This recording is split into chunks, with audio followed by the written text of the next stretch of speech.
प्यारे विद्यार्थियों, आप सभी को मेरा नमस्कार।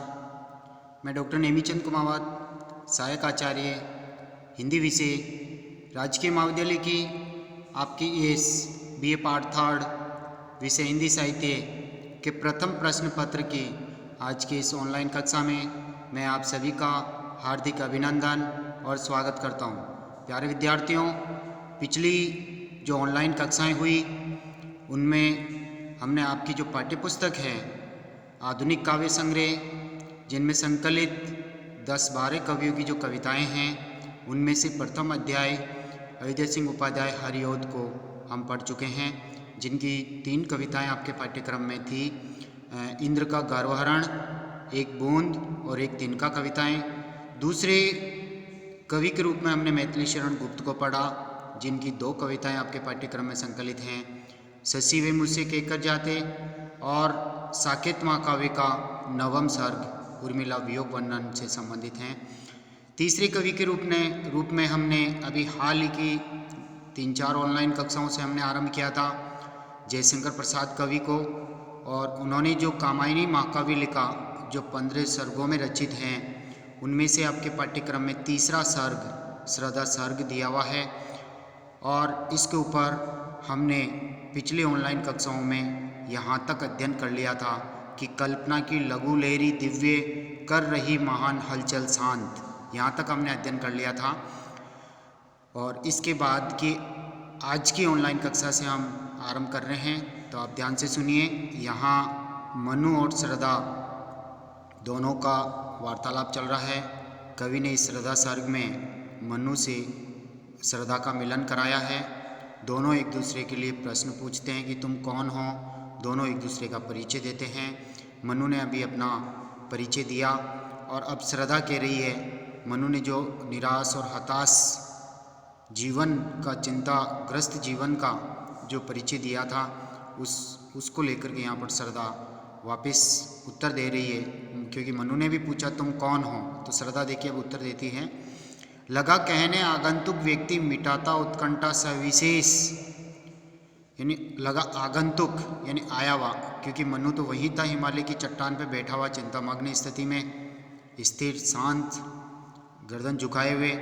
और जैसे श्रद्धा ने आकर के प्रश्न किया तुम कौन हो, तो मनु ने अपनी गर्दन ऊपर की और श्रद्धा के रूप सौंदर्य को निहारा और उसके अंग प्रत्यंग की सुंदरता का अनुपम चित्रण किया।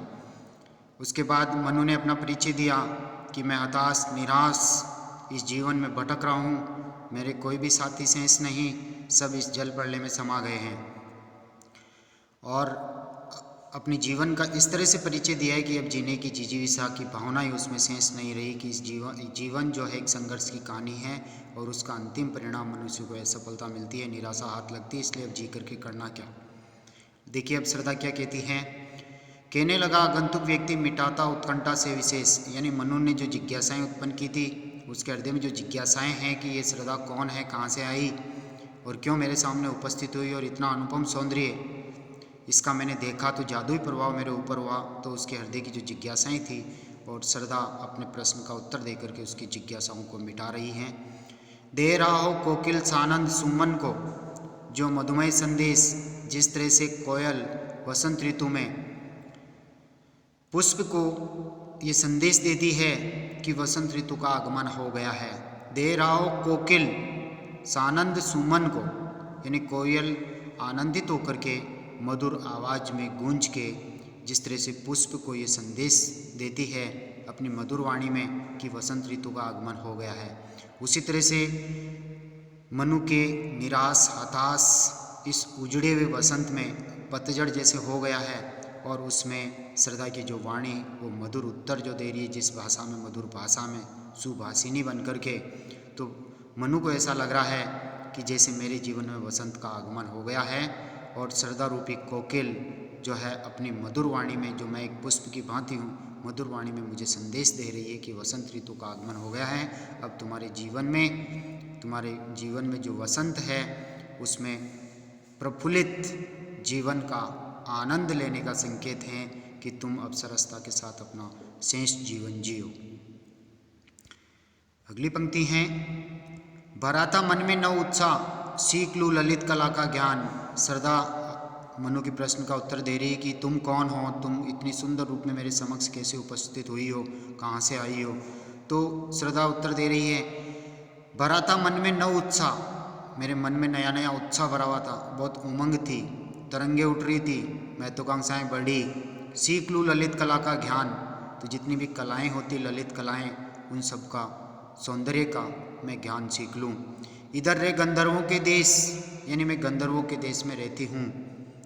पिता की हूँ प्यारी संतान, और मेरे पिता की मैं इकलौती संतान हूँ। घूमने का मेरा अभ्यास बढ़ा था, अर्थात मेरा घूमने का बहुत शौक था, मैं भ्रमण करने के आदी हूँ। एक तरह से भ्रमण करना मुझे अच्छा लगता है।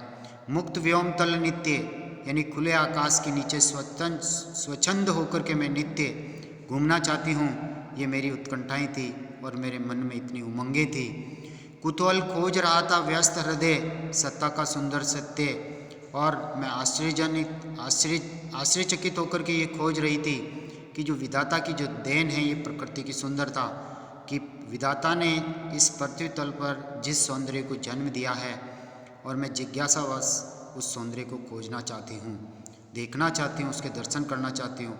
व्यस्त हृदय, और इसी चिंतन मनन में मेरा हृदय व्यस्त रहा, इस सौंदर्य को मैं देखूँ। और सत्ता का सुंदर सत्य, सत्ता यानी विधाता का जो सुंदर सत्य है, प्रकृति के रूप में उन्होंने सुंदर दृश्य को जन्म दिया है, इसका मैं दर्शन करना चाहती थी। ये इसलिए मेरी जिज्ञासाएं बढ़ी, और मैं गंधर्व देश से मेरे पिता से आज्ञा प्राप्त करके मैं सुंदरता की खोज में, मेरी उमंगें जो उठ रही थी, उन उमंगों को शांत करने के लिए मैं निकल पड़ी घर से। दृष्टि जब आती हिमगिरी की ओर, प्रश्न करता मन अधिक अधीर। जब दृष्टि मेरी जाती थी इस हिमालय पर्वत की ओर, तो तब बार बार मन प्रश्न करता, अत्यधिक अधीर होकर के, धैर्य खोकर के, कि इतना अनुपम सौंदर्य ये कहाँ से आ गया, विधाता ने कैसे इस हिमालय पर्वत की सुंदरता को बढ़ाया है। प्रकृति की इस अनुपम लीला को मैं देखना चाहती थी। धरा की ये सिकुड़न भयभीत आह कैसी है, क्या है पीर, अर्थात ये धरती क्यों सिकुड़ गई, और सिकुड़ने के कारण हिमालय पर्वत का कैसे इसने रूप ले लिया है, अर्थात धरती की क्या पीड़ा है जिससे ये सिकुड़ करके पर्वत का रूप ले चुकी है। किस भय से ये सिकुड़ा, धरती सिकुड़ी और पर्वत बना, हिमालय पर्वत बना, और इसके ये अनुपम सौंदर्य जो इसके ऊपर छाया हुआ, जो विधाता की देन है, तो इस धरती की क्या पीड़ा है, और ये हिमालय का जो सौंदर्य है, ये पीड़ा, धरती की पीड़ा के रूप में एक पर्वत का रूप ले चुका, तो इसकी क्या पीड़ा है, मैं इसको देखना चाहती थी। और धैर्य खो करके मैं फिर निकल पड़ी। मधुरिमा में अपनी ही मौन, एक सोया संदेश महान। ये पर्वत जो है अचल है, स्थिर हैं, और इस सुंदरता की मिठास में, मधुरता में ये मौन पर्वत कुछ कह नहीं रहा है, तो इसका तात्पर्य है कि धरती सिकुड़ी है, उसकी कोई पीड़ा थी, तो एक फपोले के रूप में जो है हिमालय पर्वत का रूप ले चुकी है। तो इस पर्वत के भीतर क्या है, क्या पीड़ा है इसकी, ये मौन रह करके कोई संदेश देना चाहता है, और उस संदेश की मैं खोज तक जाना चाहती हूँ कि क्या संदेश इसके हृदय में छिपा हुआ है। सजग हो करता था संकेत, चेतना मचल उठी अनजान, अर्थात ये जो छिपा हुआ मौन संदेश है इस हिमालय पर्वत में, कि ये क्यों सिकुड़ करके इस तरह से पर्वत का रूप इसने ले लिया, तो ये अनजाने में मुझे सजग कर देता, मुझे सावधान कर देता, और इसका ये संकेत समझ करके मेरी चेतना जो है वो मचल उठी थी, और मेरी जिज्ञासाएं बढ़ी, और इसकी निराशा और इस वेदना को, इस धरती की इस पीड़ा को, जो हिमालय पर्वत के रूप में ये खड़ा हुआ, इसको जानने की मेरी जिज्ञासाएं बढ़ती गई, मेरी इच्छाएं तमन्नाएं बढ़ती गई, और घूमने का मेरा शौक वैसे था। मैं स्वच्छंद प्रकृति की हूँ, पिता की इकलौती संतान हूँ, इसलिए हिमालय के सौंदर्य को देखने के लिए पिता की आज्ञा पा करके मैं हिमालय पर्वत पर आ गई। बड़ा मन और चले ये पैर, शैल मालाओं का श्रृंगार, और मेरा मन आगे की बढ़ता गया, मेरी जिज्ञासाएं जैसे जैसे बढ़ती गई, मेरा ये स्वच्छंद मन और स्वच्छंद कदम ये आगे चल पड़े, इस सौंदर्य की ओर मैं आकृष्ट हुई। हिमालय पर्वत ने मुझे अपनी ओर आकृष्ट किया। शैल मालाओं, अर्थात इन पर्वतों की इस मालाओं का जो श्रृंगार है, जो सौंदर्य है, इसको मैं देखने की लालायित हो रही थी। आँख की भूख मिटी, यह देख आए कितना सुंदर संभार। और जब यहाँ आकर के, जब मैंने इस हिमालय पर्वत की इन श्रेणियों का जब मैंने दर्शन किया तो मेरी आंखों की भूख मिट गई, अर्थात सौंदर्य पिपासा में मेरी आंखें प्यासी थी। और प्रकृति पर छाए हुए इस हिमालय पर्वत की सुंदरता को जब मैंने आंखों से देखा, दर्शन किया, तब मेरी भूख मिटी। आह, कितना सुंदर दृश्य! और हृदय से यह आह निकली कि इतना सुंदर ज़बरदस्त दृश्य, सौंदर्य का खजाना मैंने आज तक नहीं देखा है। तो ललित कलाओं को सीखने के लिए, उसका अभ्यास करने के लिए मैं पिता के घर को छोड़ करके यहाँ हिमालय पर्वत पर आ गई। तो श्रद्धा ने अपना ये परिचय दिया। आगे वो कह रही है कि एक दिन सहसा सिंधु अपार लगा टकराने, नगतल शब्द, नगतल यानी तल यानी पेंदे से, नग यानी हिमालय पर्वत, हिमालय पर्वत की तलहटी से ऊपर तक पानी ही पानी हो गया। अर्थात कहने का तात्पर्य आकाश, वायु, अग्नि, जल, पृथ्वी सभी कुछ इस मानव जाति के विरुद्ध कुपित हो गए, क्रोधित हो गए और तेज जल प्रलय हो गया। सारा संसार जो है सागर के रूप में परिवर्तित हो गया। सारे प्राणी, जीव, जंतु सब मारे गए हैं, सब इस काल के ग्रास में समा गए हैं। मैं मात्र हिमालय पर्वत की ऊंची चट्टान पे थी, इसलिए मैं बच गई और बाकी सब इसमें समा गए हैं। तो एक दिन अचानक ये जल प्रलय हुआ था और हिमालय पर्वत की चट्टान से वो पानी की लहरें आकर के टकरा रही थी, अत्यंत शुद्ध होकर के, अत्यधिक क्रोधित होकर के। अकेली ये जीवन निरुपाय आज तक घूम रहा, विश्रब्ध, विश्रब्ध यानी व्याकुल, थकान से, चिंताग्रस्त, चिंतामग्न स्थिति में तब से लेकर के आज तक मैं अकेली ही इधर उधर भटक रही हूँ। मेरे जीवन का कोई लक्ष्य नहीं है। तो जीवन निरुपाय का तात्पर्य यहाँ पर मेरे जीवन का कोई उद्देश्य नहीं है। उद्देश्यहीन होकर के मैं आज तक इधर उधर हिमालय पर्वत के चट्टानों पर, इन पर्वतों पर घूम रही हूँ। पर्वत श्रेणियों की सौंदर्य, इस पर्वत श्रेणियों पर छाए हुए प्रकृति के विधाता की जो दयनीय सौंदर्य है उसको मैं देख रही हूँ और व्याकुल होकर के भटक रही हूँ कि ये जल प्रलय कैसे हो गया, क्या हो गया। यहाँ देखा कुछ बलि का अन्न, और इस हिमालय पर्वत पर भ्रमण करते करते मैंने यहाँ कुछ बलि यानी बलिदान के लिए कोई अनाज किसी ने निकाला है। बलि पशुओं के लिए हो सकता है, भूत प्रेत हित हो सकता, अपने इष्ट के लिए कुछ खाद्य सामग्री यहाँ निकाली हुई थी और यहाँ हवन का कुछ धुआं उठ रहा था। तो मैंने इसकी आहट पा करके मैंने ये देखा कि यहाँ कोई न कोई प्राणी तो और जीवित है। भूत हित रथ किसका ये दान, अर्थात ये दान किसने निकाला और ऐसा और कौन प्राणी बचा हुआ है जो ये बलि का दान कर सकता है, अनाज निकाल सकता है। इधर कोई है अभी सजीव, मुझे ऐसा आभास हुआ यहाँ पर कोई न कोई सजीव प्राणी तो जरूर शेष बचा इस जल प्रलय से। हुआ ऐसा मन में अनुमान, और मैंने मन में ये अनुमान करके मैं यहाँ तक चली आई और तुम्हारे दर्शन हुए। इसलिए मैंने आते ही तुमसे ये प्रश्न किया कि तुम कौन हो, इतने हताश और निराश बैठे हुए। फिर आपने अपना परिचय दिया और परिचय देने के उपरांत आपने पूछा तुम कौन हो, मैंने अपना परिचय दिया। दोनों का आपस का परिचय हो गया है, दोनों की नेत्रों नेत्रों से मिलन हो चुका है। दोनों में यहाँ प्यार, प्रेम जन्म ले लेना चाहिए। यानी कहने का तात्पर्य पूरी प्रकृति में एक स्त्री और एक पुरुष दो ही शेष हैं और इन्हीं दोनों आदि पुरुष और आदि स्त्री से, यानी प्राचीन स्त्री और पुरुष, ये जो जल प्रलय के उपरांत दो ही प्राणी शेष बचे हैं जिससे संपूर्ण मानवता का यह पुनः विकास हुआ।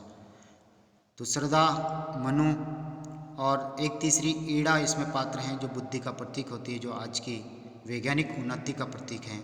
मनुष्य बुद्धि में भ्रमित होकर के वो आध्यात्मिक सुख चैन भी खो देता है। तो देखिए इन दोनों प्राणियों का यहाँ मिलन हुआ है और अब मनु ने जो अपने जीवन का परिचय दिया है तो श्रद्धा उनसे पुनः कहती है कि हे तपस्वी, क्यों इतने हो क्लांत, क्यों इतने हो क्लांत, अर्थात तुम इतने मुरझाए हुए क्यों, इतने थके हुए क्यों, इस जीवन से इतने हारे हुए क्यों। वेदना का ये कैसा वेग, अर्थात तुम्हारी व्यथा क्यों बढ़ रही है, इतनी तीव्रता के साथ तुम्हारे हृदय में दुख क्यों भरा हुआ है, अर्थात तुम्हारे हृदय में केवल व्यथा, वेदना, दुख और कष्ट ही भरे हुए, तुम इतने थके हुए क्यों। तपस्वी शब्द का है, तपस्वी का तात्पर्य जो सन्यासी वेश में जो शेष जीवन को बिताता है, अर्थात जिसका जीवन से आगे जीने की उम्मीद समाप्त हो जाती है, जिजीविषा की भावना समाप्त हो जाती है, वो सन्यासी वेश में फिर इस निराश हताश जीवन से विरक्त हो जाता है। तो इसलिए यहाँ तपस्वी का है। आह तुम कितने अधिक हताश, बताओ ये कैसा उद्वेग, उद्वेग यानी खिन्नता, घबराहट, तुम्हारे मन में इतनी हताशा, निराशा और ये घबराहट क्यों है। तुम्हारे जैसा हताश निराश प्राणी मैंने नहीं देखा है। हृदय में क्या है नहीं अधीर लालसा जीवन की निशेष, निशेष अर्थात जीवन जीने की कुछ भी आशा शेष नहीं है। यानी जिजीविषा की भावना क्या तुम्हारी मर चुकी है? इन अज्ञात इन दुखों को देख करके प्रकृति में जल प्रलय हो गई है, तुम्हारे जीवन में हताशा और निराशा ने घर कर लिया है। तो क्या आगे का जो जीवन बचा है, इस आगे के जीवन को जीने की तमन्ना तुम्हारे मन में नहीं है? अर्थात तुम्हारा जीवन अभी भी बचा हुआ है, लेकिन जीने की तमन्ना उसमें शेष नहीं है। तुम क्या कहीं विरक्त तो नहीं होना चाह रहे हो? कर रहा वंचित कहीं नहीं त्याग तुम्हें, मन में धर सुंदर वेश। अर्थात कहीं त्याग भावना कि मैं इस संसार के इन दुखों को, पीड़ाओं को, निराशाओं, हताशाओं, असफलताओं को देख करके कहीं इस जीवन से मैं त्याग न कर जाऊं, अर्थात मैं विरक्त हो जाऊं और सन्यासी रूप धारण कर लूं। कहीं ये तुम्हारे मन में ये भावना तो तुम्हें इस जीवन जीने से कहीं विमुक्त तो नहीं कर रही है, तुम मुक्त तो नहीं मोड़ रहे हो इस जीवन से। तो कर रहा वंचित कहीं ने त्याग भावना, अर्थात मैं संसार को छोड़ दूं और वैराग्य रूप धारण कर लूं, सन्यासी बन जाऊं। मन में धर सुंदर वेश, अर्थात सन्यासी का सुंदर वेश मन में धारण करके क्या तू इस संसार को त्यागने की तो नहीं सोच रहे हो? तुम्हें जीवन जीना चाहिए। जिजीविषा की भावना तुम्हारी क्यों मर गई? तुम इतने हताश और निराश क्यों हो? जीवन में सुख और दुख तो आते ही रहते हैं। सुख थे तो उनको भी सिरोधार्य करना चाहिए, और दुख हैं तो अब इनको भी सिरोधार्य करना चाहिए। दुखों से मनुष्य टूटता जरूर है, लेकिन जिजीविषा की भावना मरनी नहीं चाहिए। दुख के डर से तुम अज्ञात जटिलताओं का कर अनुमान, और तुम्हारे जो दुख के डर से, यानी अतीत में जो तुम्हें सुख भोगे हैं, और अज्ञात अचानक ये दुखों के पहाड़ तुम्हारे ऊपर टूट पड़े हैं। तो कहने का तात्पर्य, आने वाले जो दुख हैं, उन दुखों के डर से तुम इन अज्ञात यानी अनजानी जटिलताएं, उलझनें, समस्याएं, जीवन एक संघर्ष की कहानी है जिसमें संघर्ष करना ही पड़ता है। तो उन संघर्षों का अनुमान करके इन दुखों के डर से कहीं तुम्हारे में त्याग भावना सुंदर वेश तो धारण नहीं कर चुकी है? तुम संसार से विरक्त तो नहीं होना चाहते हो? काम से झिझक रहे हो आज, भविष्य से बनकर अनजान, अर्थात काम यानी मंगल कर्म। तुम कर्तव्य कर्म से आज विमुख हो रहे हो। कर्तव्य करने के प्रति तुम्हारे हृदय में संकोच पैदा हो रहा है कि अब मैं जीवन जी करके करूँगा क्या। भविष्य से बनकर अनजान, अर्थात कहने का तात्पर्य आने वाला जो समय है उनसे तुम अज्ञानी बने हुए हो। अभी दुख है तो आने वाला समय सुखद भी तो हो सकता है। सुख और दुख प्रकृति के अटल नियम हैं, ये जीवन में अनवरत क्रम से आते ही जाते हैं। तो ये बुद्धिमत्ता नहीं है कि तुम कर्तव्य मार्ग से विमुख हो जाओ और भविष्य में आने वाली समस्याओं का पहले ही अनुमान करके तुम सन्यासी रूप धारण कर लो और जिजीविषा की भावना तुम्हारे हृदय में मर गई है। ये बुद्धिमत्ता नहीं है, ये बुद्धि से एक तरह से उचित कार्य नहीं है।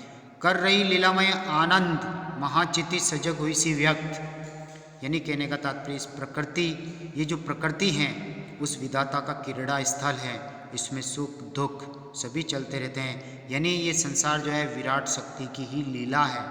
वो आनंदित होकर के ये महान दृश्य इस रंगमंच पर उपस्थित करती है।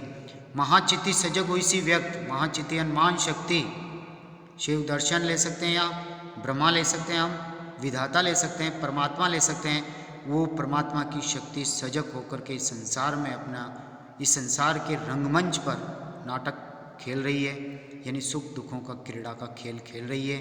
इसमें कौन बचता है कौन जीता है ये तय नहीं है। यानी कहने का तात्पर्य ये है, पूरा संसार उस विधाता की देन है। विधाता का एक खेल है, इस रंगमंच पर वो खेल खेलता है जिसमें उत्थान पतन, सुख दुख, ह्रास विकास, ये सब कुछ गतिविधियाँ होती रहती है। यानी ये गतिविधियाँ कराने वाला वह विधाता है और तुम ही विधाता के अंश हो। तो उन्हीं की आज्ञा से ही ये संसार संचालित होता है, उसकी आज्ञा अनुसार ही सुख दुख और ये जल प्रलय, सुख दुख आता है और ये जल प्रलय हुई है, सृष्टि में विनाश लीला हुई है। तो तुम उन अज्ञात जटिलताओं का अनुमान करके ही तुम इस जीवन जीने की तमन्ना तुम्हारी मर चुकी है। विश्व का उन्मिलन अभिराम, उन्मिलन यानी उद्भव होना, अर्थात बुद्धि ज्ञान इच्छा ज्ञान और कर्म, इन तीनों के समन्वय से ही इस संसार का विकास हुआ है। तो विश्व का उन्मिलन यानी उद्भव, अभिराम यानी मोहक सुंदर, इसी में सब होते हैं अनुरक्त। अर्थात कहने का तात्पर्य प्रकृति के ऊपर विधाता की देन है, वो सृष्टि का रचयिता है, सृष्टि का पालन करता ही वही है, सृष्टि का संहार करता ही वही है। और उसने इस पृथ्वी तल पर मनुष्य के रूप में एक सुंदर रूप बना के भेजा है जो विधाता के ही समकक्ष हैं। वही मनुष्य सृष्टि का पालन पोषण करता है, जन्मदाता है और संहारक है। इसलिए जो कुछ हुआ ये विधाता की देन है, इसमें तुम्हारा कोई हाथ नहीं। तुम्हें अपना आगे का जीवन जीना चाहिए। जिजीविषा की भावना तुम्हारे में पुनः पैदा होनी चाहिए। इसी में शब्द होते अनुराग, यानी पृथ्वी तल पर जो विधाता के जो लीला कर्म हैं, क्रिया कर्म हैं, इन कार्यों में ही सभी लीन होते हैं। अन्य सुख और दुख जैसे आते हैं सभी से मनुष्य सरोबार होता है। सुखों को भी ग्रहण करता है तो दुखों को भी उसे ग्रहण करता है। वो दोनों से ही प्रेम करता है, यानी वो जीवन से प्रेम करेगा तो जीवन में सुख दुख आते रहेंगे, उसके प्रति उसको मोहित होता रहना पड़ेगा। और ये विधाता की लीला स्थली है पूरा संसार। काम मंगल से मंडित श्रेय स्वर्ग इच्छा का है परिणाम, तिरस्कृत कर उसको तुम भूल बनाते हो असफल भवधाम। कहने का तात्पर्य है काम मंगल से मंडित अर्थात कर्म, कर्तव्य कर्म से ही संसार का मंगल होता है। जो मनुष्य कर्तव्य यानी अपना कर्म करता रहेगा, फल की इच्छा नहीं करेगा, वही इस जीवन पथ पर अपना विकास कर सकता है। स्वर्ग इच्छा का है परिणाम। स्वर्ग इच्छा सृष्टि का मूल बिंदु काम है। काम यानी कर्तव्य के बिना मनुष्य अपना विकास नहीं कर सकता। तो स्वर्ग इच्छा का तात्पर्य है उस विधाता की ये इच्छा है कि मनुष्य अनवरत कर्म करता रहे, उत्थान और पतन उसका होता रहेगा, ऐसे ही उसका जीवन आगे बढ़ता रहेगा। इस संदेश को तिरस्कृत कर, हे मनु, इस संदेश को तुम तिरस्कृत कर रहे हो, तुम भुला रहे हो, उसको तुम भूल बनाते हो असफल भवधाम। भवधाम संसार रूपी घर में, धाम यानी मंदिर, इस संसार रूपी घर में तुम विधाता के इस संदेश को ठुकरा करके आज हताशा और निराशा में लीन हो रहे हो। तुम्हें इस निराशा हताशा को त्यागना होगा, और जो तुम इस जीवन को त्यागने की सोच रहे हो ये भावना भी तुम्हें त्यागनी होगी। और जिजीविषा की भावना जो तुम्हारे हृदय में मर चुकी है उस भावना को पुनः पैदा करना होगा और बचे हुए शेष जीवन को तुम्हें जीना होगा। इसी से तुम्हारा कल्याण होगा, इसी में तुम्हारी उन्नति छिपी हुई है। तो प्यारे विद्यार्थियों, आज की इस ऑनलाइन कक्षा को हम यहीं समाप्त करते हैं। अगली ऑनलाइन कक्षा हम यहीं से पुनः आरंभ करेंगे। तब तक के लिए धन्यवाद। जय हिंद, जय भारत।